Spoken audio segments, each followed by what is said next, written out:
الحمد لله الذي علا بقوله ودنا بقوله مانح كل غنيمة وفضل وكاشف كل عظيمة وأزل أحمده على عواطف كرمه وسوابغ نعمه وأؤمن به أولا باديا وأستهديه قريبا هاديا وأستعينه قاهرا قادرا وأتوكل عليه كافيا ناصرا والصلاة والسلام على أمين وحيه وخاتم رسله وبشير رحمته ونذير نعمته سيد الأولين والآخرين أبي القاسم محمد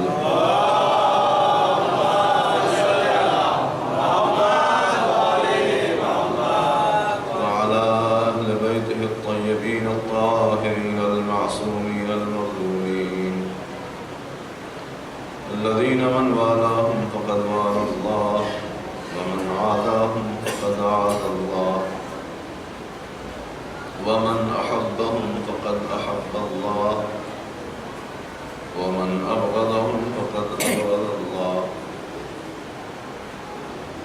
ولعنة الله على أعدائهم أعداء الله إلى يوم لقاء الله أما بعد فقد قال الله سبحانه وتعالى وقوله الحق أعوذ بالله من الشيطان الرجيم بسم الله الرحمن الرحيم إن ولي الله الذي نزل الكتاب وهو يتولى الصالحين درود پڑھ دیجیے محمد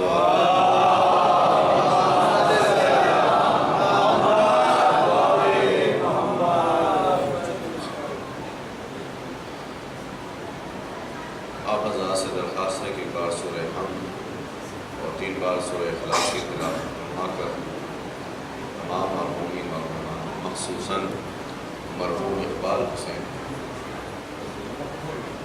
مقبول حسین ابن اقبال حسین ابن مقبول حسین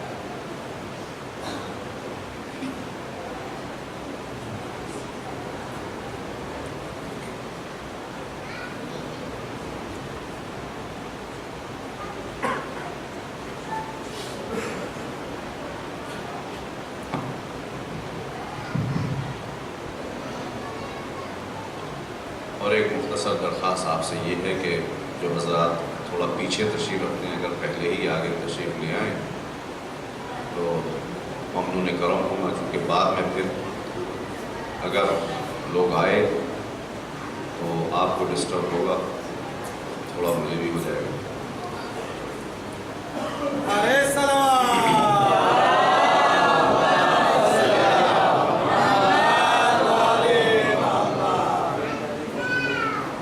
سورہ اعراف کی یہ آیت ہے جس کو یہاں گفتگو کے لیے تلاوت کرنے کا شرف حاصل ہوا، اور اس آیت کے ذیل میں کربلا جلوہ گاہ ولایت، صحیح ہے نا، مظہر ولایت کے عنوان سے گفتگو پیش کرنے کی کوشش کی جا رہی ہے۔ کربلا مظہر ولایت، کربلا ایک ایسا گلدستہ ہے کہ جس میں اتنے رنگ کے پھول اور اتنی خوشبوئیں موجود ہیں کہ تا قیام قیامت جس اینگل سے بھی انسان اس کو دیکھنا چاہے گا اور جس خوشبو کو بھی محسوس کرنا چاہے گا وہاں سے وہ محسوس کر سکتا ہے۔ لہذا کربلا کے اندر موجود جو عبرتناک واقعات ہیں اور جو دروس موجود ہیں اور جو سبق آموز باتیں ہیں، ان کو ہر سال اگرچہ کچھ واقعات ضرور دہرائے جاتے ہیں، لیکن ہر سال ممکن ہے کہ کچھ نئی باتیں کربلا کے اس واقعے سے ہمیں حاصل ہو جاتی ہوں۔ کربلا مظہر ولایت ہے، اور اس بہت مختصر سی مدت میں جو واقعہ پیش آیا ہے اس میں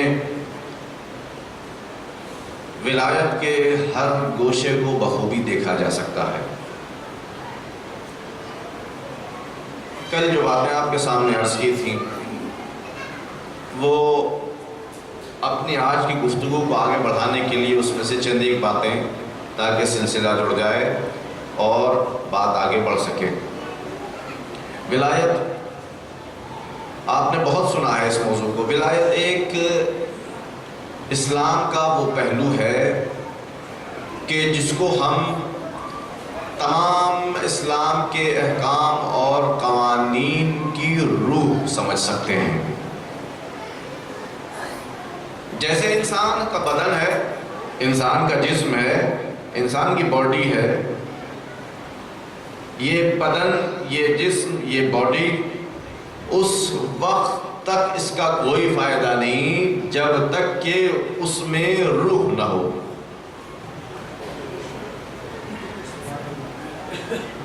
اس وقت تک کوئی فائدہ نہیں اس کا۔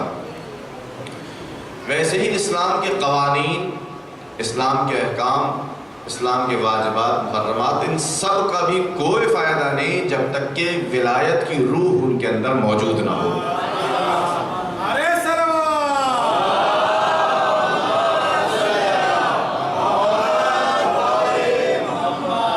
اور شاید یہی سبب ہے کہ خالق کائنات نے 1,24,000 انبیاء کو بھیجا ہے اور اس کے بعد کتابیں اتنی نازل کی ہیں تاکہ اس ولایت کو صحیح معنی میں اور اس کے فیض کو صحیح معنی میں ہم تک پہنچا سکیں، کیونکہ اس کے بغیر تمام اعمال، تمام ارکان سب ایسے ہی ہیں کہ جیسے ایک جسم ہے لیکن اس میں کوئی جان نہیں ہے، اور جو پہ کر بے جان ہوتا ہے اس کی ہمارے نزدیک کوئی قیمت نہیں ہوتی سوائے اس کے کہ ہم اس کو دور پھینک دیں۔ لہذا اس ولایت کی اہمیت کو سمجھنے کی بہت ضرورت ہے، اور میں نے کل عرض کیا تھا آپ کی خدمت میں کہ جب اتنی اہمیت والی چیز ہے اور اس کی اتنی امپورٹنس ہے تو پھر یہ اتنی اہم چیز ہمیں یوں ہی بغیر کسی خرچ کیے، بغیر کسی زحمت کے کیسے مل سکتی ہے؟ ہاں، یہ بات الگ ہے کہ ہم لوگ سوچتے ہیں کہ ہمارے پاس ولایت ہے اور ہم اولیاء الہی کو اپنا ولی مانتے ہیں اور اس سے آگے بڑھ کر کے کہ ہم مولائی بھی ہیں، ہم مانتے ہیں اس بات کو، لیکن یہ دعویٰ تو ہو سکتا ہے، اس کی دلیل کی بھی تو ضرورت ہے۔ بہت سی چیزوں کی طرح آپ تو ماشاءاللہ واقف ہیں سماج میں، معاشرے میں آج کل تو میڈیا کا دور ہے، جگہ جگہ ہاتھوں میں میڈیا کے پرچارک موجود رہتے ہیں موبائلوں کی صورت میں۔ ہر آن پہلے لوگ پیپر، کاغذ والا نیوز پیپر لے کے پڑھا کرتے تھے، اب تو موبائلوں کے اوپر ہی کام ہو جاتا ہے، ہر آن اپڈیٹ رہتی ہے انسان کے پاس کہ کیا ہو رہا ہے۔ تو آپ کو پتا ہے کہ بہت سارے دعوے ہیں جو معاشرے میں اور سماج میں سننے کو ملتے ہیں، آج ایسا ہو گیا، آج ایسا ہو گیا، کل ایسا ہو جائے گا۔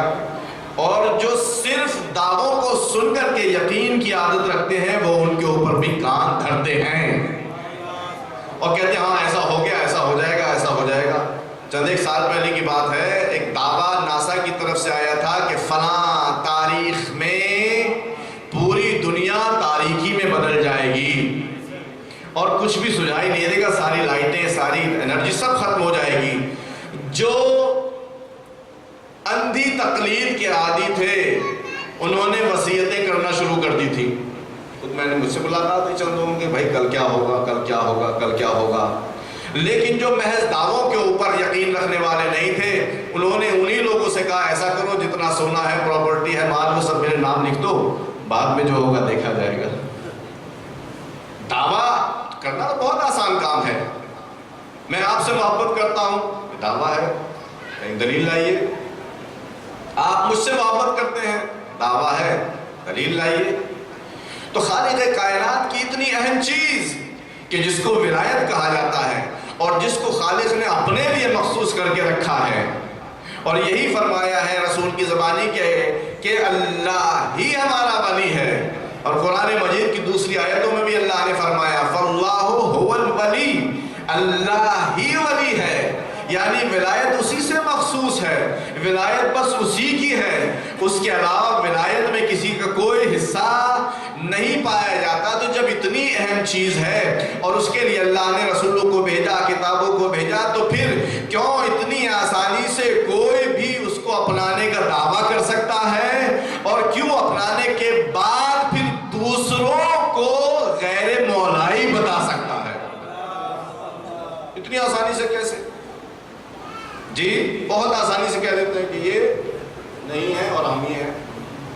اب یہ تو بات الگ ہے، انشاءاللہ جب گفتگو آگے بڑھے گی تو امید ہے کہ یہ بات واضح ہو جائے گی کہ واقعی مولائی کون ہے اور دکھاوے والا کون ہے۔ ہاتھی کے دانت کھانے کے اور دکھانے کے اور، حقیقی مولائی کون اور دکھاوے والا مولائی کون، یہ گفتگو جب آگے بڑھے گی تو انشاءاللہ۔ جو بات مجھے عرض کرنی ہے آج، اتنی اہمیت والی چیز ولایت کہ 5 چیزوں کے اوپر اسلام کا دار و مدار ہے: نماز، روزہ، حج، زکوٰۃ، اور 5ویں چیز ولایت۔ ان تمام چیزوں کا دار و مدار ولایت کے اوپر ہے، اس لیے کہ میرے مولا نے فرمایا کہ وَلَمْ يُنَادِ بِشَيْءٍ كَمَا نُودِيَ بِالْوِلَایَةِ یوم الغدیر، غدیر کے دن جس انداز سے، جس اہتمام سے ولایت کے سلسلے میں اعلان ہوا ہے، ایسا کسی دوسری چیز کے بارے میں اعلان نہیں ہوا۔ عزیزو توجہ کیجئے گا، یہی سے میں آپ کے ذہن کو موڑنا چاہتا ہوں۔ میرے مولا نے کہاں کن چیزوں کو گنایا ہے؟ کہا نماز، روزہ، حج، زکوٰۃ، ان چیزوں کو گنانے کے بعد پھر کہا کہ ولایت کا مسئلہ آ گیا۔ شاید اللہ کو یہ بات معلوم، یقیناً معلوم ہے اللہ کو کہ ولایت کا میٹر اتنا سنگین اور وزنی ہے، توجہ کیجئے گا، اتنا سنگین اور وزنی ہے کہ اگر اس کو یوں ہی دے دیا جائے، اس کو اگر یوں ہی دے دیا جائے، ایسے ہی بھیج دیا جائے، بغیر کسی پریکٹس کے یوں ہی بھیج دیا جائے، تو اس کا حال بہت برا ہو جائے گا۔ اسی لیے اللہ نے پہلے نماز بھیج دی، لوگوں کو تھوڑا سا سر جھکانے کی عادت پڑ جائے، جی روزے بھیج دیے، تھوڑا سا تکلیفیں برداشت کرنے کی بھی عادت پڑ جائے، زکوٰۃ بھیج دی کہ تھوڑا سا مال سے منہ موڑنے کی بھی عادت پڑ جائے، حج بھیج دیا تاکہ جو لوگ غنی ہیں، مستغنی ہیں، ثروت مند ہیں، ان کو بھی یہ عادت پڑ جائے کہ کہیں کہیں اپنی ثروت کے چکر میں آ کر اکڑ میں نہ پڑ جائے کہ مال ہمارا ہے، ہم نے کمایا ہے، ہم جیسا چاہے خرچ کریں۔ نہیں، حج واجب کر دیا، اور حج میں بھی کیسا واجب کیا کہ جب جانا تو پھر وہاں یہ عقل نہ دکھانا کہ میں امیر ہوں، جیسے کپڑے غریب نے پہنے ویسے ہی تمہیں بھی پہننے، جیسے پیدل غریب کو چلنا ویسے ہی تمہیں بھی چلنا، جس انداز سے غریب کو دوڑنا ویسے ہی تمہیں بھی دوڑنا، جیسے غریب کو اپنا سر منڈانا ویسے ہی تمہیں بھی منڈانا، یعنی دنیا کے تمام مظاہر سے تمہیں دوری اختیار کرنا، اللہ نے اعلان غدیر کیا تاکہ تم اعلان غدیر سننے کے بعد بالکل نہ دل ملاؤ، کیونکہ تمہیں پریکٹس ہو چکی ہے سر جھکانے کی بھی، تکلیفیں برداشت کرنے کی بھی، مال کو اپنی ہی اچھا سے راہ خدا میں دینے کی بھی۔ جب یہ پریکٹس ہو گئی ہے تو اب اعلان ولایت اللہ نے کر کے بتایا کہ اگر تم اس اعلان ولایت کے اوپر کان دھر کے اس کو قبول کرتے ہو تو پھر ولایت نام ہے اس چیز کا کہ اس میں تمہیں سر بھی جھکانا ہے۔ ہو سکتا ہے بھوک بھی برداشت کرنی پڑ جائے، ہو سکتا ہے مار بھی دینا پڑ جائے۔ اسی وجہ سے جن لوگوں نے ولایت کا اقرار نہیں کیا، کل بھی ذکر کیا تھا میں آپ کے سامنے، جس نے ولایت کا اقرار نہیں کیا گویا اس نے نہ نماز پڑھی، نہ روزہ رکھا، نہ حج کیا، نہ جہاد کیا، اسلام کی پوری عمارت اس کی ڈھہ گئی۔ صلوات بھیجئے محمد و آل محمد پر۔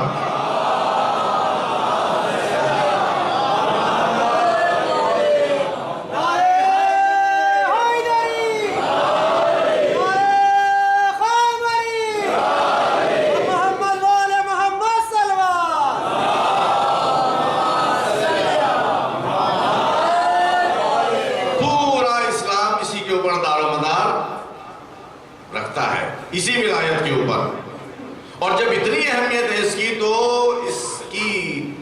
اس اہمیت کو یوں ہی دعووں کی ہوا میں چھو منتر نہیں کیا جا سکتا، اتنی اگر اہمیت ہے اس کی۔ بتائیے پورے اسلام کا دار و مدار اسی کے اوپر ہے، اور ہم یوں ہی کہہ کر کے نکل جائیں، یہ تو نہیں ہو سکتا۔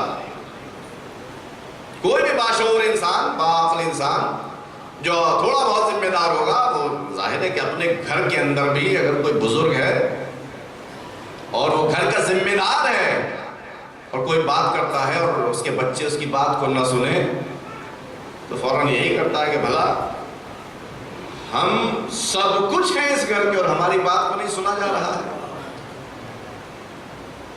ولایت سب کچھ ہے، یعنی ہر چیز کا دار و مدار ولایت کے اوپر ہے، اور اسی کو اہم نہ سمجھا جائے۔ لوگ سمجھتے ہیں اہم اس کو، ایسی بات نہیں کہ نہیں سمجھتے، لیکن پھر میں عرض کروں گا بہت ہی معذرت کے ساتھ کہ دعوے کی حد تک بہت اہم سمجھتے ہیں، دعوے کی حد تک۔ ایک بات اور عرض کر دوں، یہ جو میرے مولا نے یہاں فرمایا کہ اسلام 5 چیزوں کے اوپر منحصر ہے، کون سی 5 چیزیں آپ کو یاد ہو گئی ہوں گی اب تو؟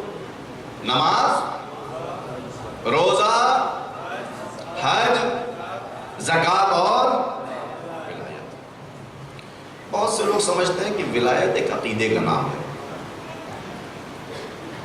کہتے ہیں لوگ ولایت ایک عقیدے کا نام ہے، اور عقیدے کا کام ہے دل کے اندر رہنا، اور جب دل کے اندر رہنا اس کا کام ہے تو پھر ہم کسی کو کیسے کہہ سکتے ہیں کہ اس میں ولایت ہے کہ نہیں ہے؟ اور دل کے اندر چھپی ہوئی چیز ہے نا، اس کو اسکین کر کے تو دیکھا نہیں جا سکتا، کسی الٹرا ساؤنڈ سے کسی ایکس رے سے دیکھا تو جا نہیں سکتا۔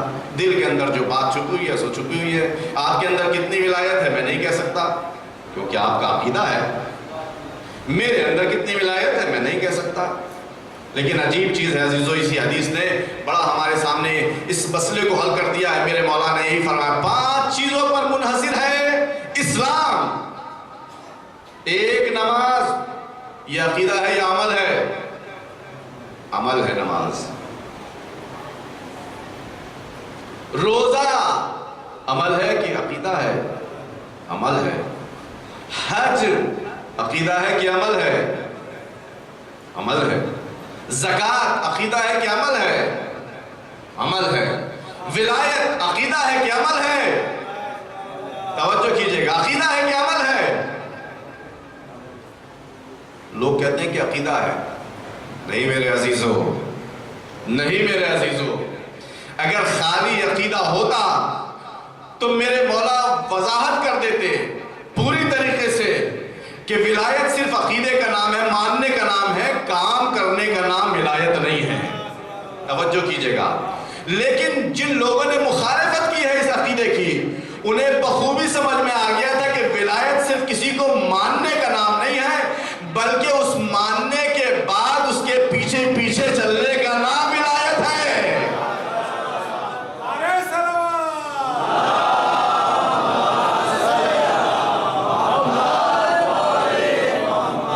تبھی تو مخالفت تھی بھائی، ورنہ کیوں مخالفت کرتے؟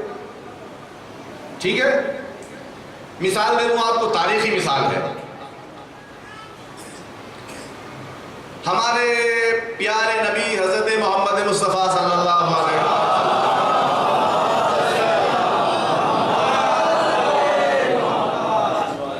اپنی عمر کے 40ویں پڑاؤ پر مبعوث ہوئے رسالت پر ظاہری طور پر۔ اب 40ویں سال کے مکمل ہونے کے بعد کہا گیا کہ آپ پیغام پہنچائیے۔ 40 سال تک انہوں نے کیا کیا؟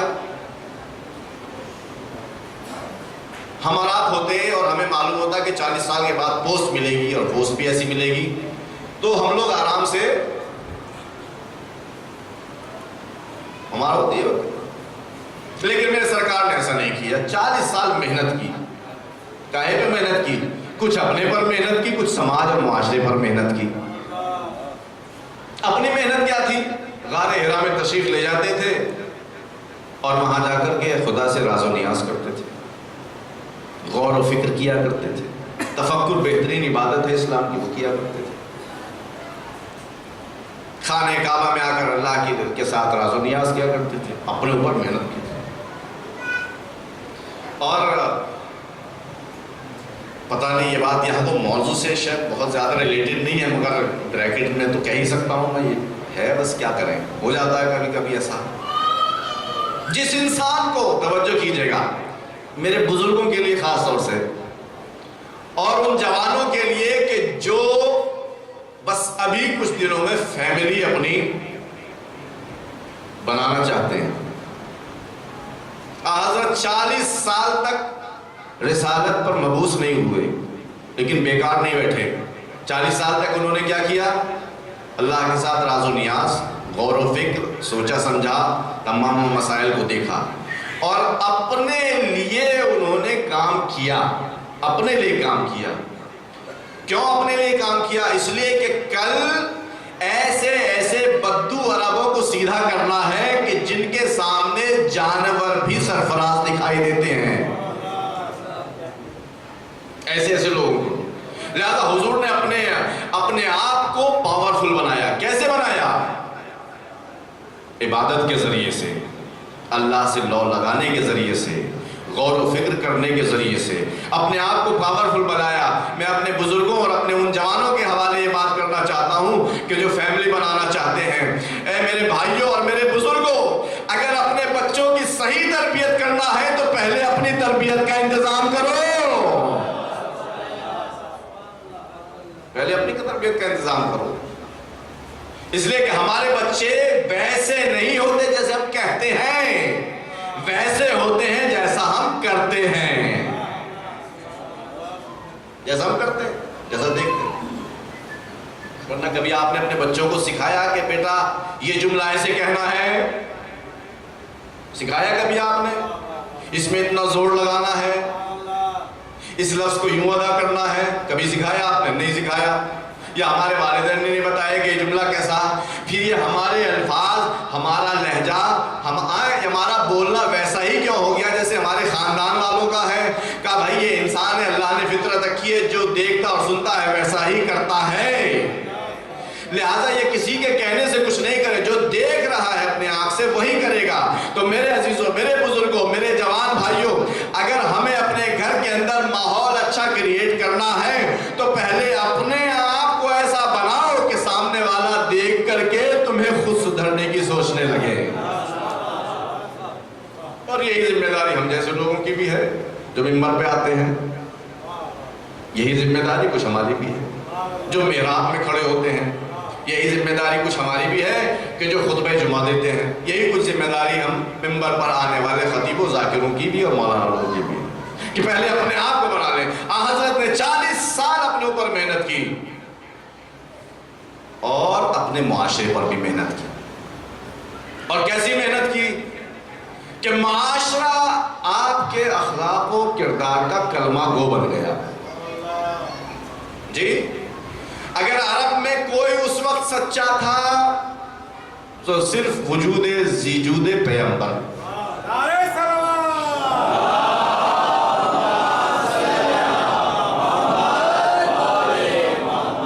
اگر عرب میں کوئی امانت دار تھا تو صرف ہمارے پیارے نبی، سچے بھی اور امانت دار بھی. 40 سال حضور نے کیا کیا؟ 40 سال حضور نے پوری قوم والوں کے ساتھ پوری سچائی کے ساتھ سلوک کیا، پوری امانت داری کے ساتھ سلوک کیا. جی سچائی اور امانت داری میں کسی کو کوئی شک نہیں. اور حد تو جب ہو گئی جب شب ہجرت لوگوں نے آن حضرت کے قتل کا ارادہ کر لیا. دیکھیں آپ قتل کرنے کے لیے جا رہے ہیں لوگ ان کو، قبیلوں کے سردار، 40 تلواریں ننگی کھڑی ہوئی ہیں، لیکن کسی نے بھی یہ نہ کہا ایک بار بھی پلٹ کے کہ بھائی جو امانت ان کے پاس رکھی ہے وہ پہلے واپس تو لے لو، اس کے بعد ان کو قتل کرنا. شاید سچائی کے اوپر اتنا اطمینان تھا کہ اگر یہ قتل بھی ہو جائیں گے امانتوں کو یہ لٹنے نہیں دیں گے، اتنا اطمینان تھا ان کے اوپر. اور وہی ہوا، حضور وہاں سے تشریف لے گئے، امانتوں کو ایک امانت دار کے پاس سپرد کر دیا. جی تو اب میں آپ کے سامنے مثال دے رہا ہوں، خالی تاریخی مثال ہے. کاہے کے لیے؟ کہ انسان دعوے کی دلیل اور ولایت کی اہمیت کو سمجھنے کے لیے حضور نے 40 سال محنت کی. اب لوگ ان کو سچا سمجھتے ہیں، امانت دار سمجھتے ہیں، لیکن جب مبعوث پر رسالت ہوئے، کوہ ہرا پر جانے کے بعد، کوہ فاران پہ جانے کے بعد سب کو اکٹھا کر لیا. آپ کے سامنے ہے واقعہ، سب کو اکٹھا کر لیا اور پوچھا کہ بتاؤ کہ بھائی تمہاری نظر میں کیسا انسان ہوں، تمہاری نظر میں کیسا ہوں میں؟ سب نے کہا کہ آپ سچے ہیں اور امانت دار ہیں. جب ان کی سچائی اور امانت داری کا کلمہ پڑھ لیا تو پھر حضرت نے فرمایا تو یہ بتاؤ کہ اگر میں تم سے یہ کہوں کہ اسی کوہ فاران کے پیچھے ایک لشکر ہے جو تمہیں نیست و نابود کرنے کے لیے تیار کھڑا ہے تو کیا تم قبول کر لو گے؟ تو سب نے ایک صدا کہا جی ہاں ہم قبول کر لیں گے. کیوں قبول کر لیں گے؟ اس لیے کہ آپ کو آج تک ذرہ برابر جھوٹ بولتے ہوئے سنا ہی نہیں. آپ کو آج تک ذرہ برابر جھوٹ بولتے ہوئے نہیں سنا ہے، آپ کو آج تک خیانت کرتے ہوئے نہیں سنا. تو جب حضرت نے یہ اقرار لے لیا تو پھر سب کے سامنے یہ فرمایا تو پھر سنو، میں تمہارے سامنے یہ بات پیش کر رہا ہوں. کیا ہے بات؟ یہ ہے کہ سوائے اس کے کوئی خدا نہیں ہے. اب سب کو مان لینا چاہیے تھا، مان لینا چاہیے تھا نا. بات ہی تو ہے خالی، ایک قول ہی تو ہے خالی. حضور نے اس کے علاوہ تو کچھ نہیں کہا ابھی. جی نہیں کہا نا حضور نے، صرف اتنا کہا کہ بس اس کی پرستش کرنا ہے، بس ایک خدا ہے، اس کے علاوہ کوئی خدا نہیں. مگر عجیب تھے کفار و مشرکین قریش، عجیب تھے. ان کو اسی ایک کلمے سے نہ جانے کہاں کی سجھائی دی. انہوں نے فوراً یہی کہا کہ اگر آج ان کا ایک کلمہ مان لیا تو کل یہ ہمارے اوپر راج کریں گے، کل یہ ہمارے اوپر حکومت کریں گے. توجہ فرما رہے ہیں آپ؟ ولایت صرف ایک لفظ یا عقیدہ نہیں ہے، یہ ہے عمل کا نام. اگر یہ عمل نہ ہوتا تو دشمنوں کو اسی وقت سمجھ میں نہ آتا اور فوراً کہتے کہ خالی عقیدہ ہی تو اس کو ماننے میں کیا حرج ہے. خالی زبان سے ہی تو کہنا ہے، اس کو ماننے میں کیا حرج ہے. لیکن دشمنوں نے مخالفت کر کے بتا دیا کہ ولایت صرف عقیدے کا نام نہیں ہے، عمل پیہم کا نام ہے. صلوات بھیجئے محمد و آل محمد پر.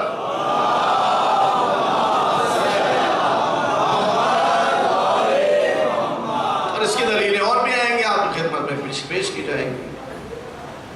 عمل کا نام ہے ولایت. اور جیسے تمام واجبات واجب ہیں ویسے ہی ولایت بھی رکھنا واجب ہے، اور اس کے بغیر کوئی چارہ نہیں.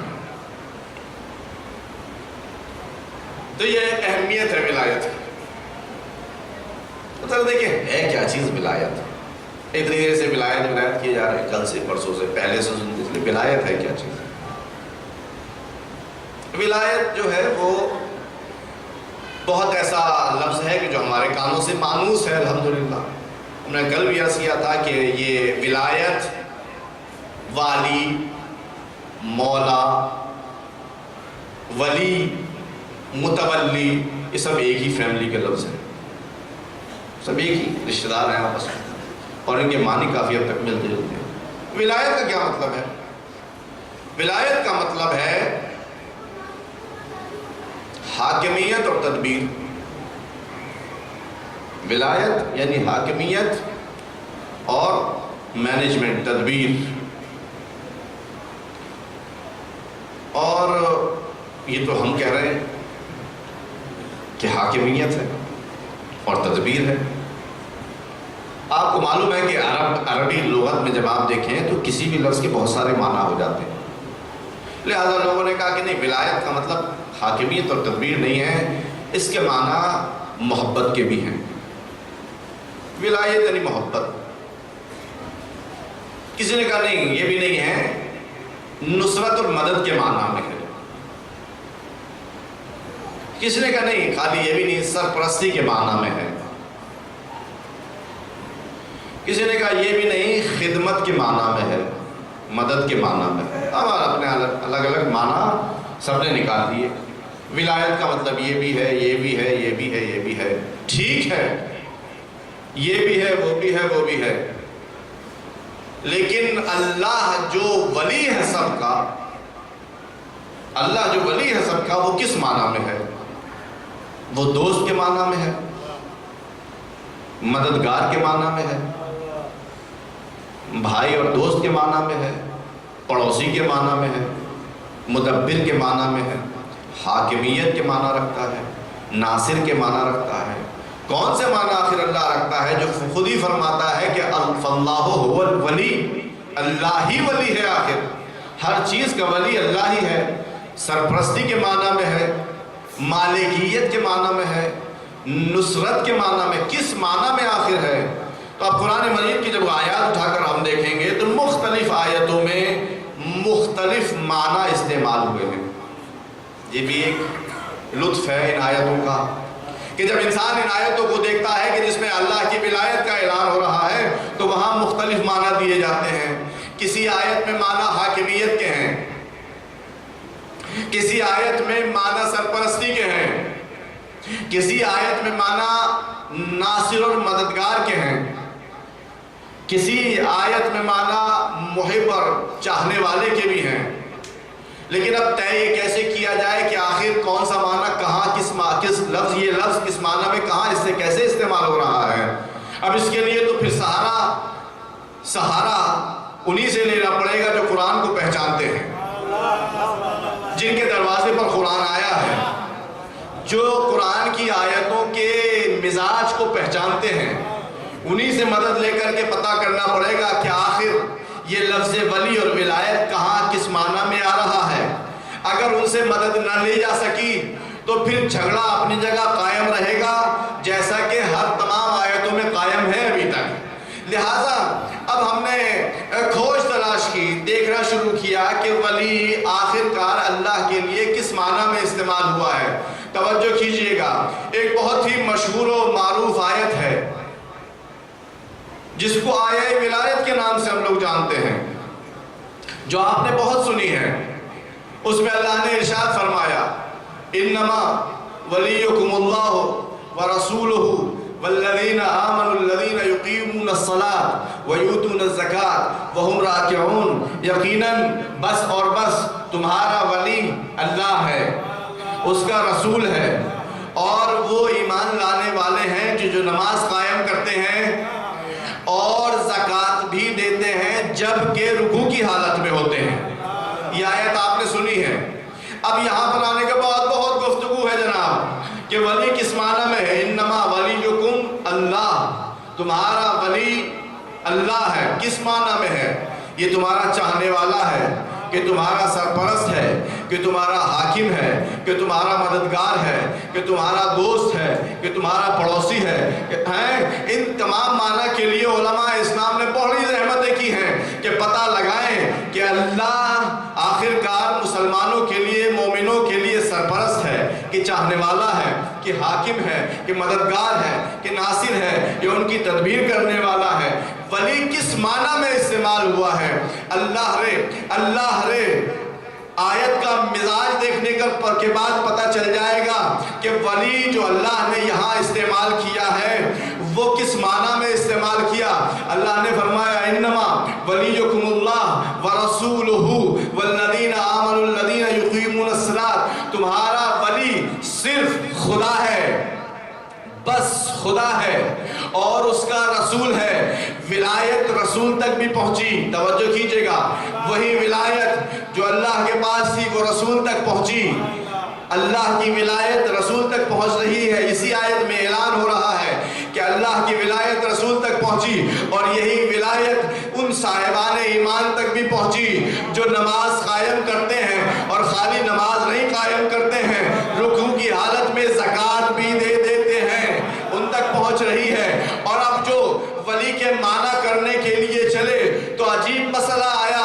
لوگوں نے جب کہا کہ اللہ ولی ہے تو پھر یہاں نہیں کہا کہ محب ہے، یہاں نہیں کہا کہ محب ہے، توجہ کیجئے گا، یہاں نہیں کہا کہ محب ہے، یہاں نہیں کہا کہ ناصر ہے، یہاں نہیں کہا کہ دوست ہے، یہاں نہیں کہا کہ مددگار ہے، یہاں کہا کہ اللہ تمہارا سرپرست ہے، توجہ کیجئے گا، یہاں کہا تمہارا سرپرست ہے، تمہارا حاکم ہے۔ اور اسی آیت میں جب رسول کو اللہ نے ولی بتایا تو یہاں بھی لوگوں نے بہت آسانی سے کہہ دیا کہ رسول بھی تمہارے سرپرست ہیں، یہ اولویت رکھتے ہیں، یہی تمہارے حاکم ہیں، یہی تمہارے والی ہیں، سب کچھ ہیں۔ لیکن جب یہی ولایت صاحب ایمان تک پہنچی تو اب آنے کے بعد چکر میں پڑ گئے کہ اب صاحب ایمان کو کس معنی میں ولی بتائیں، حاکم بتائیں، سرپرست بتائیں، محب بتائیں، ناصر بتائیں، مددگار بتائیں۔ اسی اختلاف کی وجہ سے نہ جانے کتنی موٹی موٹی کتابیں لکھ ڈالی کہ آخر یہ طے کر لیں کہ ولی کس معنی میں ہے۔ لیکن عزیزو، قرآن مجید کی بہت ساری آیتیں جب اس انداز میں نازل ہوتی ہیں تو جو حکم، جو معنی پہلے والے کا ہے وہی معنی بعد والے کا بھی ہے، توجہ کیجئے گا، جو معنی پہلے والے کا ہے وہی معنی بعد والے کا بھی ہے۔ بھئی جس معنی میں صاحب ایمان کو سرپرست مان رہے ہو، محب مان رہے ہو، ناصر مان رہے ہو، مددگار جو بھی مان رہے ہو، اسی معنی میں رسول کو بھی ماننا پڑے گا ولی، اور جس معنی میں رسول کو ولی مان رہے ہو اسی معنی میں اللہ کو بھی ماننا پڑے گا ولی۔ اب تمہاری مرضی، اللہ کو اپنا حاکم کہو یا اپنا چاہنے والا کہو یا اپنا ناصر و مددگار کہو، جو اللہ کو کہو گے وہی یہی صاحب ایمان بھی کہلایا جائے گا۔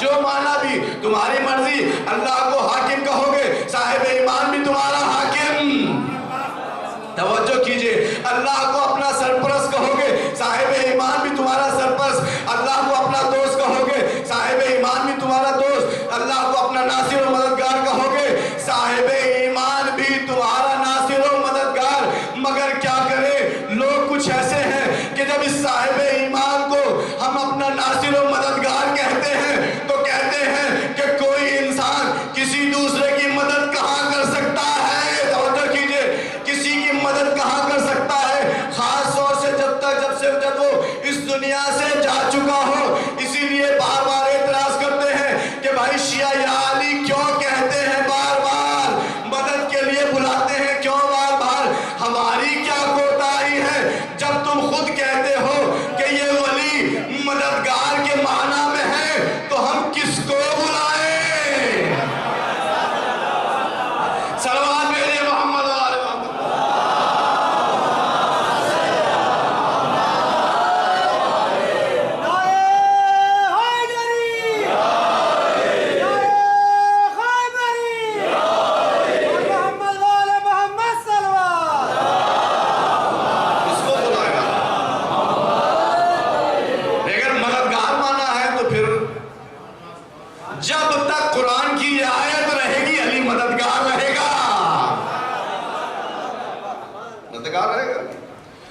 اگر نہیں ماننا مددگار، ناصر نہیں مانا ہے، تو پھر وہ والا مان لو جو ہم کہہ رہے ہیں۔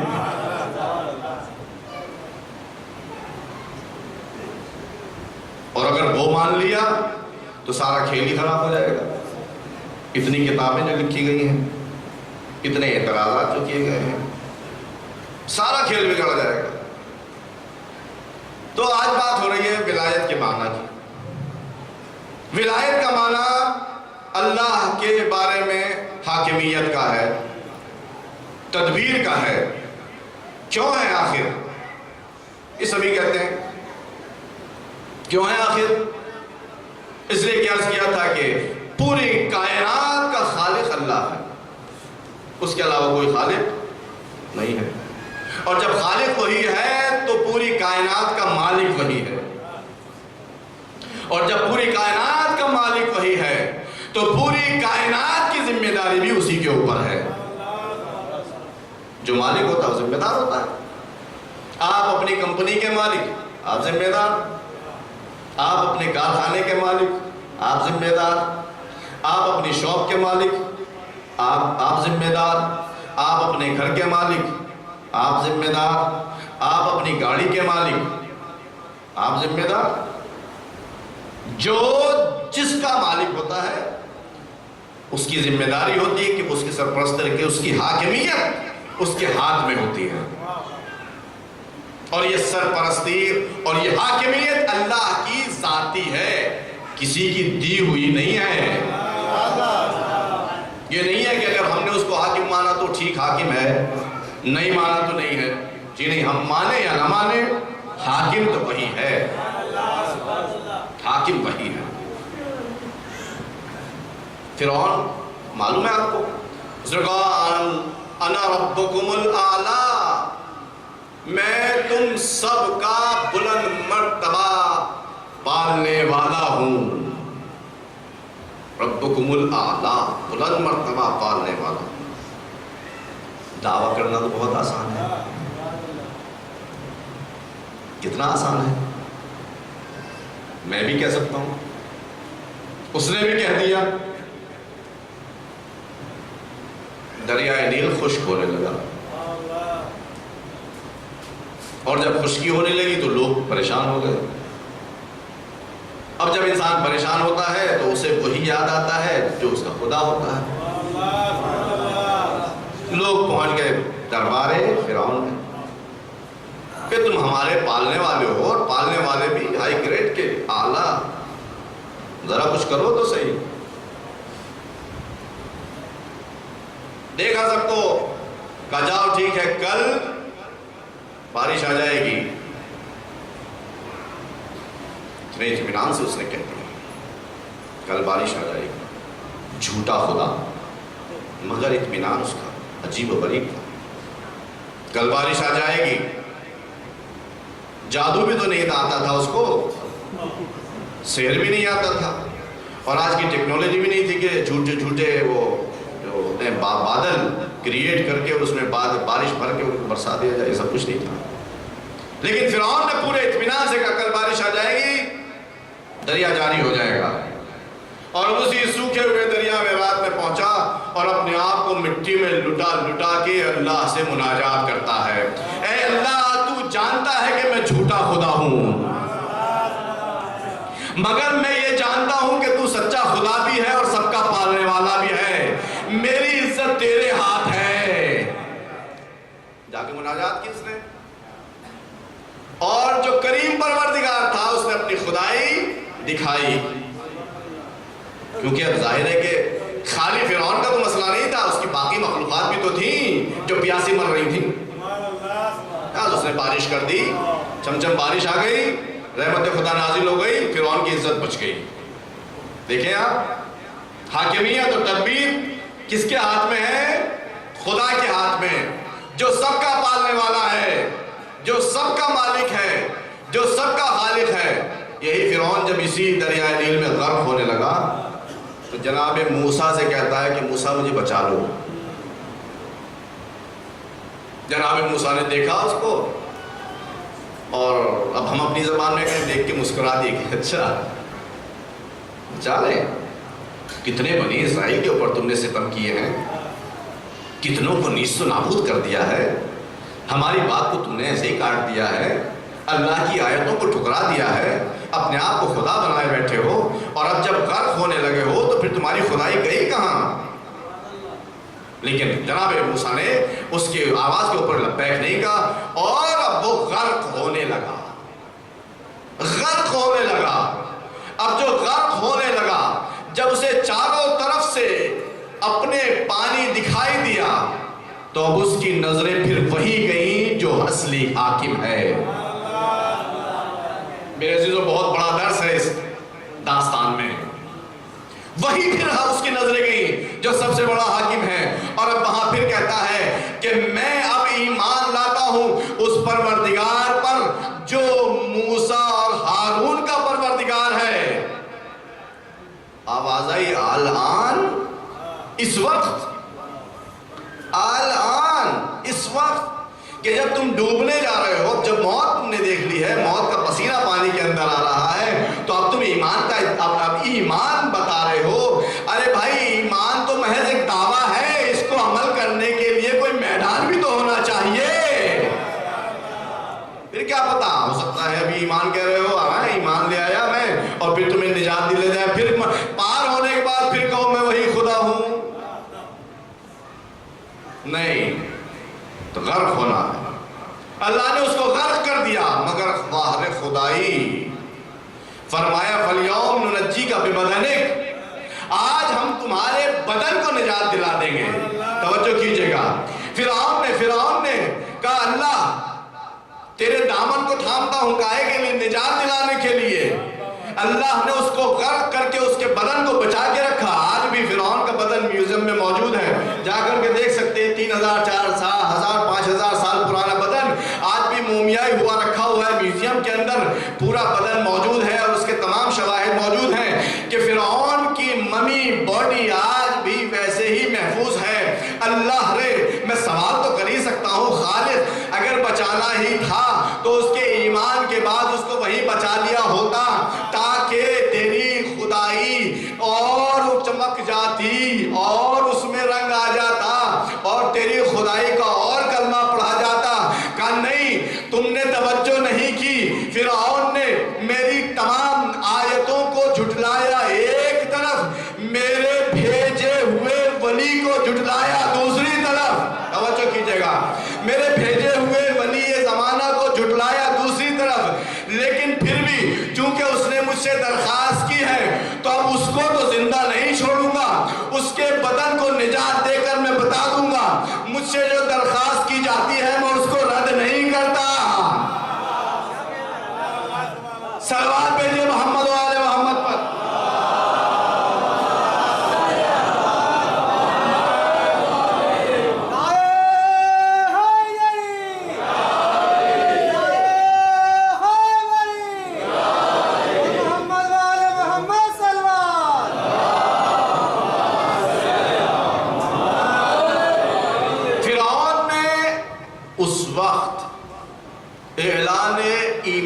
یا دعویٰ ایمان کیا جس وقت غرق ہونے کے علاوہ کوئی چارہ نہیں تھا. کیونکہ بچائی کیا تھا اس میں؟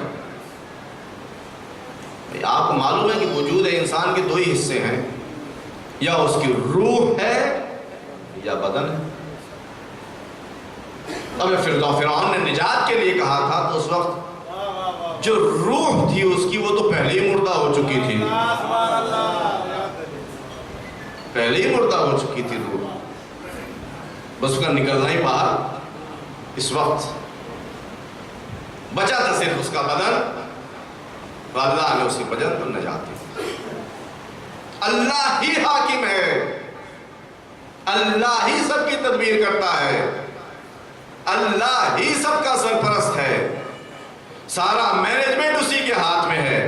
ہاں یہ بات الگ ہے کہ وہ اپنے اس مینجمنٹ کو، اپنی تدبیر کو، اپنی حاکمیت کو ہم تک پہنچانے کے لیے کچھ لوگوں کو اپنا نمائندہ بنا دیتا ہے.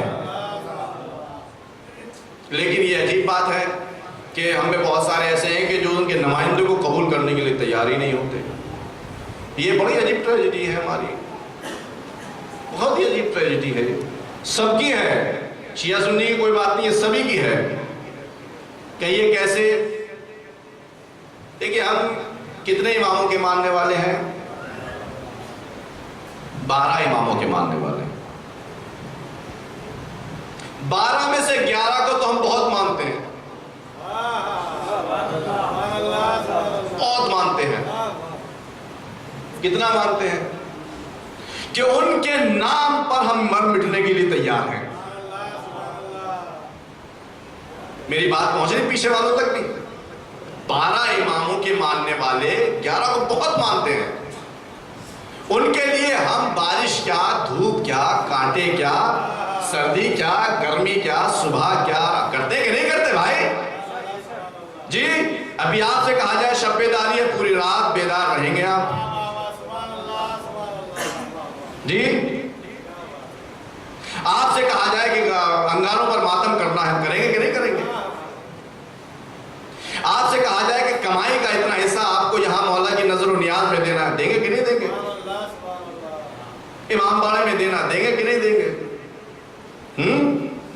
زیارت کے لیے جانا ہے فلاں امام کی، کریں گے کہ نہیں کریں گے؟ کوشش بخوب کوشش کریں گے، پوری جدوجہد کریں گے۔ 11 امام کو بہت دل و جان سے چاہتے ہیں، اور 12ویں کے سلسلے میں سوچتے ہیں کہ ہاں ایک امام ہے جو پردے غیب میں ہیں، جب آئیں گے تب دیکھا جائے گا کیا ہونا ہے، ابھی تو کچھ نہیں کرنا ان کے سلسلے میں۔ جی ابھی تو کچھ نہیں کرنا، کیونکہ ان کی شہادت تو ہوئی نہیں ہے۔ جو ان کے نام پر نظر و نیاز کریں، ماتم کریں، عشرہ کریں، خمسہ کریں، مجلسیں کریں، شب بیداری کریں، جب شہید ہو جائیں گے تو پھر ایسے ہی جیسے 11 اماموں کے سلسلے میں ہماری عادت ہے، 12ویں امام کے سلسلے میں بھی کرنے کی کوشش کریں گے، مجلس کریں گے، ماتم کریں گے، کیا کریں گے کیا کریں گے۔ لیکن جب یہ امام زندہ ہے اور ہم سے کچھ مطالبہ کر رہا ہے تو ہم کرنے سے پیچھے ہٹ جاتے ہیں۔ آپ کہیں گے صاحب انہوں نے ہم سے مطالبہ ہی کیا کیا ہے؟ وہ ہمارے سامنے ہے ہی کہاں جو ہم سے مطالبہ کریں گے؟ جی جیسے 11 امام ہمارے آنکھوں کے سامنے نہیں، 12ویں بھی ہمارے سامنے نہیں۔ 11 میں 11 امام کی تو کبھی کبھار مولانا لوگ بتا دیتے ہیں انہوں نے یہ فرمایا، یہ کہا، یہ کہا، یہ کہا، 12ویں امام کا تو کچھ عطا پتہ ہی نہیں۔ اسی وجہ سے ہمارے برادران اسلام بھی کہہ دیتے ہیں بھیا یہ لوگ ایسے ہی کہتے ہیں، ان کے کون 12ویں امام؟ کون ایسے ہی کہہ دیتے ہیں۔ اگر امام ہوتے تو امامت کے کچھ آثار قوم کے اندر دکھائی دیتے۔ جی کچھ تو دکھائی دیتا۔ کیا دکھائی دیتا؟ ارے اٹھتے بیٹھتے کہتے میرے امام کہاں ہیں، میرے مولا کہاں ہیں، کچھ دعائیں نطبہ پڑھتے، کوئی یا صاحب الزمان کہتے ہیں، میرے مولا کہتے ہیں، کچھ ان کی یاد میں آنسو بہاتے، اتنے دن ہو گئے غائب ہوئے آخر میرے مولا۔ جی لیکن کچھ نہیں۔ اللہ اکبر، اے کاش ہم اس ولایت کو اور اس حاکمیت کو جو انہی ہستیوں کے ذریعے سے ہم تک پہنچ رہی ہے اس کو سمجھ لیں۔ اگر اس کو ہم سمجھ لیں تو پھر ہمارا سارا دھیان اس 12ویں امام کی طرف بھی آ جائے کہ جس کے ذریعے سے سارا فیض ہم تک پہنچتا، سارا فیض۔ آپ کو رزق ملتا ہے کس کے ذریعے سے؟ آپ کو اولاد ملتی ہے کس کے ذریعے سے؟ آپ کو علم ملتا ہے کس کے ذریعے سے؟ آپ کو دنیا بھر کی نعمتیں ملتی ہیں، صحت و سلامتی ملتی، کس کے ذریعے سے؟ کس کے ذریعے سے ملتا؟ کہا ارے مولانا نجف گئے تھے، مولا سے دعا کی، انہوں نے دے دیا۔ کربلا گئے تھے، ان سے دعا کی، انہوں نے دے دیا۔ مشہد گئے تھے، ان سے دعا کی، انہوں نے دے دیا۔ کاظمین گئے تھے، ان سے دعا کی، دے دیا۔ سامرا گئے تھے، وہاں دے دیا۔ یہاں نجف ہند جوگی پورا چلے گئے، وہاں سے دے دیا۔ حسین ڈگری سے دے دیا، اسی میں امام بارگاہ سے دے دیا، اس تابوت سے دے دیا، نہ جانے کہاں سے، جہاں سے بھی ان کا فیض جاری ہو جائے وہ سب دیتے رہتے ہیں۔ لیکن توجہ کیجئے گا عزیزو، امام کو امام بنایا ہی گیا ہے اس لیے تاکہ ہر زمانے کا امام اپنے زمانے کے لوگوں کی حاکمیت کی ذمہ داری کو سنبھالے رکھے۔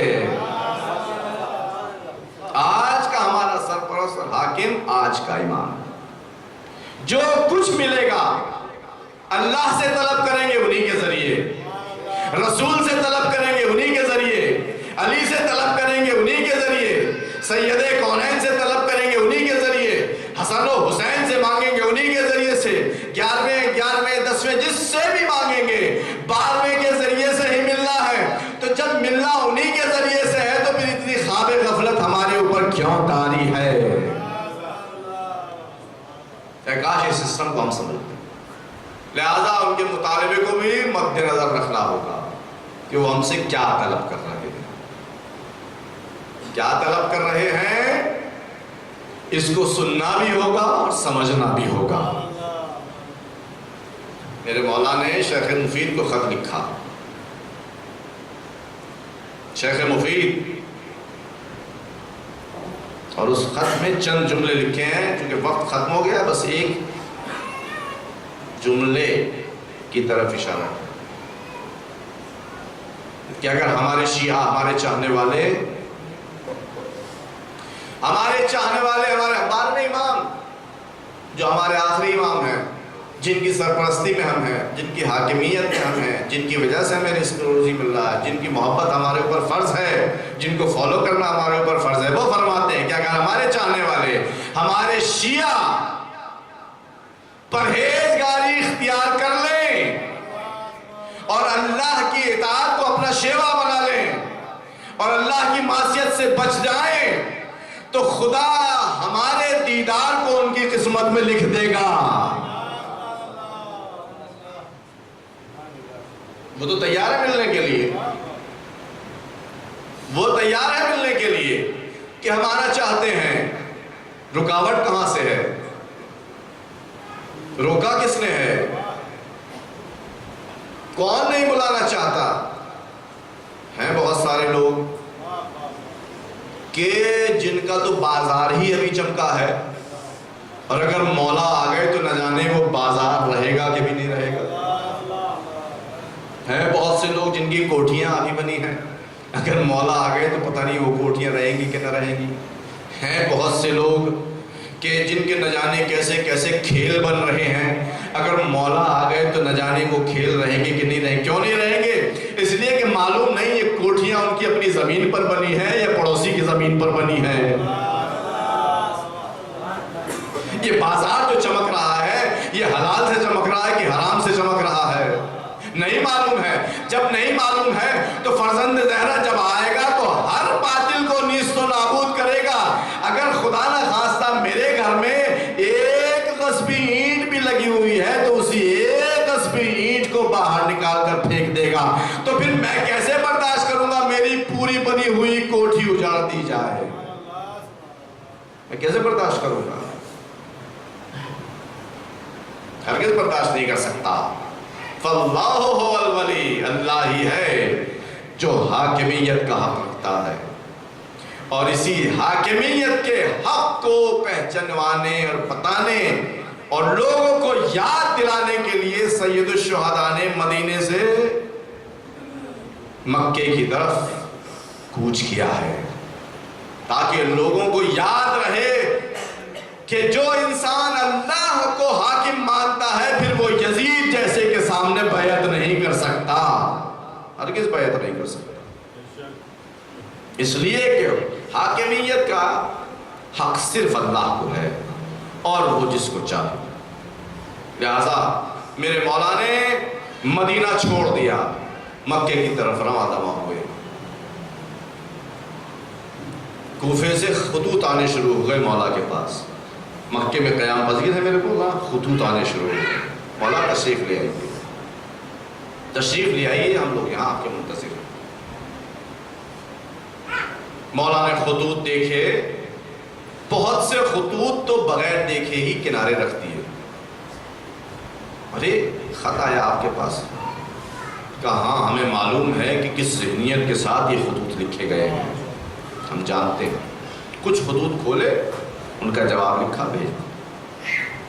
اور جب خط پر خط آتے رہے تو اب میرے مولا نے اپنا فرض سمجھ لیا کہ ان خطوط کے جو مضامین ہیں ان کا جواب عملی طور پر دیا جائے. لہٰذا اپنے بھائی مسلم ابن عقیل اپنے معتمد مطمئن ترین فرد کو اپنی طرف سے ولایت دے کر کے کوفے کی جانب روانہ کر دیا. جاؤ مسلم، جا کر کے حالات دیکھو اور ہماری طرف سے لوگوں سے بیعت لو، اور اگر حالات مناسب ہوں تو ہمیں لکھ بھیجنا، ہم بھی کوفہ پہنچتے. مسلم چلے میرے عزیزو، آپ کو تمام واقعات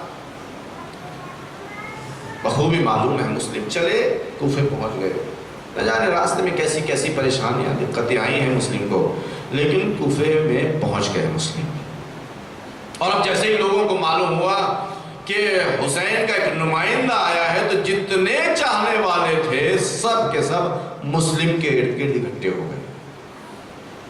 لکھا صبح کو 12,000 نے بیعت کی اور شام تک وہ بیعت 18,000 تک پہنچ گئی. یہ سب چاہنے والے تھے کس کے؟ مولا حسین کے. اور چونکہ مولا حسین کا نمائندہ آیا تھا لہٰذا مسلم کے بھی چاہنے والے تھے. 18,000 نے بیعت کر لی کہ ہم آپ کے ساتھ ہیں. یہ دعویٰ ہی تو ہے، اس کے لیے دلیل بھی تو چاہیے. بیعت کرنے کا مطلب یہ ہے کہ ہم آپ کے ساتھ ہیں، لیکن اس دعوے کی دلیل بھی تو چاہیے. اللہ نے کوفیوں کا اپنے دعوے کو کیسے ثابت کیا؟ انہوں نے، معلوم ہے نا آپ کو، صبح اور شام کو جو 18,000 کی تعداد تھی وہ عشاء کی نماز ہوتے ہوتے بعض تواریخ میں لکھا ہے 300 تک رہ گئی. 18,000 کہاں، 300 کہاں. اور مسلم انہیں 300 کے ساتھ چل پڑے اور وہ 300 بھی آخر میں گھٹ کے 10 رہ گئے. اور 10 کے ساتھ آگے بڑھے تو وہ 10 بھی کم ہوتے ہوتے 0 میں تبدیل. کہاں گئے وہ 18,000 جنہوں نے دعویٰ کیا تھا کہ ہم حسین کے ہاتھ پر بیعت کر رہے ہیں، حسین کے چاہنے والے ہیں، حسین کو اپنا سرپرست مانتے ہیں، حسین کو ولی خدا مانتے ہیں، حسین کو محبوب خدا مانتے ہیں.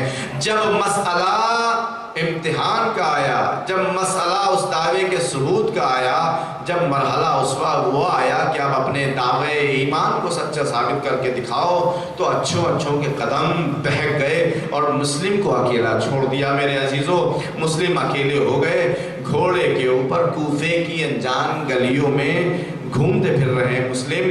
بہت ساری تاریخ ہے، میں ساری عرض نہیں کرنا، بس چند ایک جملے آپ کی خدمت میں پیش کرنا چاہتا ہوں. مسلم تھکے ہارے ایک ضعیفہ کے مکان کے سامنے آ کر بیٹھ گئے. ضعیفہ اپنے بچے کا انتظار کر رہی تھی کیونکہ اس کا بیٹا گھر سے باہر نکلا ہوا تھا. کوفے کا ماحول بڑا پرآشوب تھا. ضعیفہ نے دیکھا کہ ایک انجان انسان ہے جو آ کر بیٹھ گیا. ضعیفہ کو سلام کیا، اے ضعیفہ اگر ہو سکے تو ذرا ہمیں پانی پلا دو. ضعیفہ مومنہ تھی، طوع نام کی ضعیفہ مومنہ تھی. فوراً پانی لے کر آئی، مسلم کو پلا دیا اور پلانے کے بعد بولی، بھیا اے مرد، اب یہاں سے چلے جاؤ، کوفے کا ماحول بہت زیادہ خراب ہے. مسلم نے سنا اور سننے کے بعد اپنی گردن جھکا لی. ہائے رے مسلم کی بے بسی، اتنے چاہنے والوں کے درمیان مسلم اکیلا کھڑا ہے. اللہ اکبر. طوع نے دیکھا کہ اس انسان نے میری بات پر کوئی غور نہیں کیا، پھر سے کہا، اے انسان اپنے گھر چلا جا، ماحول بہت خراب ہے. مسلم نے ایک مرتبہ طوع کی طرف نظر اٹھا کر دیکھا اور فرمایا، وہ انسان کہاں جائے جس کا کوئی گھر اور والی و وارث نہ ہو. طوع کو مسلم کیا نہیں خبر تھی، لہٰذا فوراً سمجھ گئی اور حدث ادب جوڑ دیے، کیا آپ ہی مسلم ابن عقیل ہیں؟ کہا میں ہی مسلم ابن عقیل ہوں، کیا تو تھوڑا میرے اوپر احسان کر سکتی ہے؟ طوع سمجھ گئی کہ مسلم یکا و تنہا ہے، لہٰذا طوع نے مسلم ابن عقیل کو اپنے گھر کے اندر جگہ دی، مہمان نوازی کی، کھانا تیار کر دیا، ایک کمرہ دے دیا. لیکن مسلم نے ایک لقمہ بھی کھانے کا نہیں اٹھایا، بس صبح شام سے لے کر کے صبح تک نماز میں مصروف ہیں، ذکر خدا میں مصروف ہیں۔ شاید احساس ہو گیا تھا کہ اتنے چاہنے والوں کے درمیان جب یہ احساس تنہائی ہے، یہ شہادت کی طرف مسلم کو لے جانا چاہتا ہے۔ اللہ اکبر! طوا کا بیٹا بھاگ آیا، گھر کے اندر آیا، اسے محسوس ہو گیا کہ گھر کے اندر کوئی ہے۔ ایک مرتبہ اس نے اپنی ماں سے پوچھا کہ گھر کے اندر کون ہے، اور ماں نے جواب دیا کہ مسلم نے عقیل ہے۔ اچھا! اس کی آنکھوں میں چمک آ گئی اس لیے کہ وہ اہل بیت کا چاہنے والا نہیں تھا۔ اس کے سامنے تو چند سکوں کی کھنک تھا، اس کی آنکھوں میں چمک تھی اور کانوں میں کھنک تھی۔ اس کو سمجھ میں آ گیا کہ اگر میں نے مسلم نے عقیل کا نام بتا دیا تو مجھے انعام سے نوازا جائے گا۔ چند سکوں کے لالچ میں ایک ولی خدا کے نمائندے کو ابن زیاد کے حوالے کرنے کی ٹھان لی، اور جا کر اس نے محمد ابن اشعث کو خبر دی کہ میرے گھر میں وہ موجود ہے جس کی تلاش تم کر رہے ہو۔ اللہ اکبر! ابن زیاد کو بھی خبر لگ گئی۔ محمد ابن اشعث کو مختلف روایت میں 70 سپاہیوں کے ساتھ، 100 سپاہیوں کے ساتھ، 300 سپاہیوں کے ساتھ ایک مسلم ابن عقیل کے مقابلے کے لیے بھیجا گیا۔ مسلم نے جیسے ہی یہ احساس کیا کہ اس مومنہ کے گھر کو گھیر لیا گیا، فوراً گھر سے باہر آئے، تلوار نکالی، رنج پڑھا۔ اس ملعون نے ان کے اوپر حملہ کیا۔ عزیزوں، میں ایک منزل تک بس آپ کو لے جانا چاہتا ہوں۔ مسلم خوب لڑے ہیں، خوب دفاع کیا ہے۔ ایک شقی نے مسلم کے اوپر اپنی تلوار سے جو وار کیا تو مسلم کا ہونٹ کٹ گیا اور اس میں خون جاری ہو گیا۔ مسلم کے اوپر چکر آنے لگے، مسلم سے رہا نہ گیا، زمین کے اوپر آن پڑے مسلم۔ لوگوں نے گھیر کر مسلم کو تو قید کر لیا، ابن زیاد کے پاس لے کر کے پہنچے۔ بہت مختصر آپ کے سامنے عرض کرنا چاہتا ہوں۔ ابن زیاد کے سامنے پہنچے، ابن زیاد کے سامنے پہنچنے سے پہلے مسلم کو جو پیاس لگ رہی تھی، ایک مرتبہ اپنے کسی جاننے والے سے کہا کہ بھیا مجھے پانی تو پلا دو۔ ایک کاسا پانی کھایا، مسلم نے اپنے لب کو لگایا، کٹے ہوئے لب سے جو خون جاری تھا وہ پانی کے اندر مل گیا، اس کو پھینک دیا۔ دوسرا کاسا لایا گیا، اس کو پھینک دیا۔ تیسرا لایا گیا، اس میں بھی خون ٹپکا، اس کو بھی پھینک دیا۔ اللہ نے مسلم کی اپنے مولا سے کتنی ہم آہنگی! شہادت کے وقت مسلم کا مولا 3 روز کا پیاسا، اور مسلم بھی اتنا پیاسا، 3 کاسے اس کو دیے گئے، مگر نہ پی سکا۔ میرے عزیزوں، مسلم پانی نہ پی سکے۔ ابن زیاد نے حکم سنا دیا کہ ان کو دارالامارہ کے اوپر لے جا کر کے ان کے سر و تن میں جدائی کر دی جائے۔ عزیزوں، سن سکتے ہو تو سنو۔ اس مریض حال مسلم، اس نحیف الاغر مسلم، اس بھوکے پیاسے مسلم کو دارالامارہ کے اوپر لے جایا گیا، سر و تن میں جدائی کر کے لاش کو دارالامارہ سے نیچے پھینکا گیا، سر کو شام بھیجا گیا، لاش کو کوفے کی گلیوں میں پھرا کر کے صلیب کے اوپر ٹانگ دیا گیا۔ اللہ اکبر! مسلم نے اپنی شہادت سے پہلے پسر سعد سے وصیت کی تھی کہ مجھے میری شہادت کے بعد دفن بھی کر دینا، کفن بھی دے دینا۔ مگر عجیب مسئلہ ہے، 3 دن تک مسلم کی وصیت پر عمل نہ ہوا۔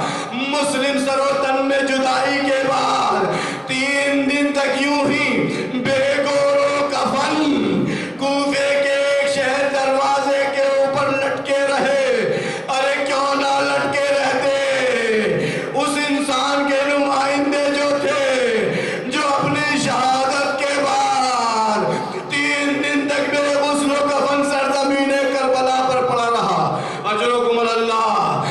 3 دن کے بعد پسر سعد نے مسلم کے لاش کو اتارا، نماز پڑھائی، کفن دے دیا، دفن بھی کر دیا۔ اللہ اکبر! اے کوفیوں، تم نے مسلم کے ساتھ جو سلوک کیا سو کیا۔ ارے یہ مسلم تو حسین کا نمائندہ تھا، حسین کے ساتھ ایسی بے وفائی کیوں کی؟ اپنے کشتوں کو تو دفن کر دیا، حسین کو یوں ہی بے کفن کیوں چھوڑا؟ جزاکم اجرکم، جزاکم ربکم خیر الجزا۔ یہ مسلم کی شہادت خبر مولا حسین تک پہنچی۔ یہاں ایک چھوٹا سا منظر ہے، بڑا کرب والا منظر ہے، بس آخری گفتگو عزیزو، مولا حسین تک یہ خبر پہنچی کہ مسلم شہید ہو چکے ہیں۔ اللہ اکبر، گریہ طاری ہو گیا، انا للہ و انا الیہ راجعون کہہ دیا۔ مسلم کی زوجہ کے خیمے کے دروازے پر تشریف لائے، مسلم کی بچی کو آواز دی، اے حمیدہ ذرا آ جاؤ۔ مسلم کی بچی آئی، ایک جگہ یہ لکھا ہوا کہ اس کو اپنے زانوں پر بٹھایا، ایک جگہ لکھا ہوا کہ نہیں بٹھایا مگر اس کے سر کے اوپر دست نوازش پھیرا۔ بچی سمجھ گئی کہ شاید میرا باپ شہید ہو گیا، دست ادب جوڑ کے یہی کہا، اے آقا کیا میرا وطی یتیم ہو گئی ہوں، کیا میرا باپ شہید کر دیا گیا؟ حسین کا جواب سنو عزیزو، ہاں بیٹا، اب یہی حسین تمہارا باپ بھی ہے، میری بیٹیاں تمہاری بہنیں بھی ہیں۔ اب یہاں بس اتنا کہنے کا دل چاہتا ہے عزیزو، اے میرے آقا، آل محمد کا یہی دستور ہے کہ یتیموں کے ساتھ بڑی مہربانی سے پیش آتے ہیں، مگر اس وقت کہاں ہوں گے مولا حسین جب آپ کے یتیموں کے ساتھ امت مسلمہ کے لوگ شفقت کے بجائے تازیانوں سے پیش آ رہے ہوں گے، درے لگا رہے ہوں گے، تماچے لگا رہے ہوں گے، ننھی سکینہ آواز دے رہی ہوگی، واہ ام محمدہ، واہ علیہ، الا لعنت اللہ علی القوم الظالمین، سیعلم الذین ظلموا ای منقلبین۔ ماتم حسن۔